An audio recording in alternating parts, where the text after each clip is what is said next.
أعوذ بالله من الشيطان الرجيم. بسم الله الرحمن الرحيم. هذا ذكر وإن للمتقين لحسن مآب. جنات عدن مفتحة لهم الأبواب متكئين فيها يدعون فيها بفاكهة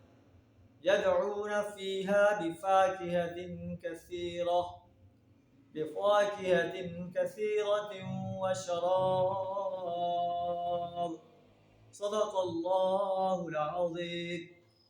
اللہ تبارک و تعالیٰ نبی صلی اللہ علیہ وسلم کے سامنے اپنے فرمانبردار اپنی طرف رجوع کرنے والے انسانوں کا منظر بیان فرما رہا ہے.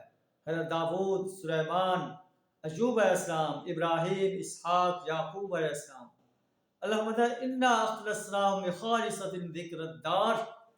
ہم نے ان کے ایک خالص صفت کی بنا پر برگزیدہ کیا تھا، اور وہ صفت کیا تھی؟ ذکر الدار، آخرت کی یاد تھی. وہ دار آخرت کی یاد تھی. معلوم ہے کہ الدار جو ہے وہ صرف آخرت ہے. دنیا جو ہے یہ ایک مسافر خانہ ہے، اس میں ہم سفر کر رہے ہیں. اصل منزل ہماری آخرت کی ہے. آخرت کے گھر کو ہم نے سنوارنا ہے. اللہ فرماتا ہے کہ ان لوگوں کو اس لیے برگزیدہ کیا گیا کہ یہ آخرت کو یاد رکھتے تھے، آخرت کو سنوارنے کے لیے تیاری کرتے تھے. یہ ہمارے چنے ہوئے بندے تھے. یہ ہے ان لوگوں کا ذکر. اور متقی انسانوں کے لیے بہترین ٹھکانہ ہے. جنات عدن، ہمیشہ رہنے والی جنات، اور اس کے دروازے جو ہیں ان کے لیے کھلے ہوں گے. ان پر تکیے لگائے بیٹھے ہوں گے. خوب فواکے اور مشروبات طلب کر رہے ہوں گے. وعندهم قاصرات الطرف اطراب، اور ان کے پاس شرمیلی ہمسن بیویاں ہوں گی. ھذا ما توعدون لیوم الحساب. یہ ہے وہ چیزیں جنہیں حساب کے دن عطا کرنے کا تم سے وعدہ کیا جا رہا ہے. ان ھذا لرزقنا، یہ ہے ہمارا رزق.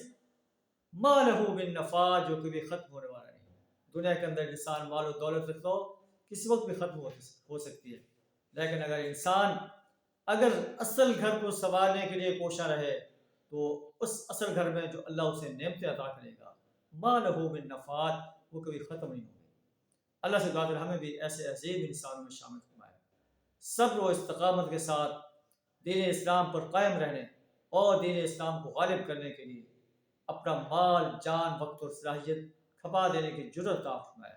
وآخر دعوانا الحمد للہ رب العالمین.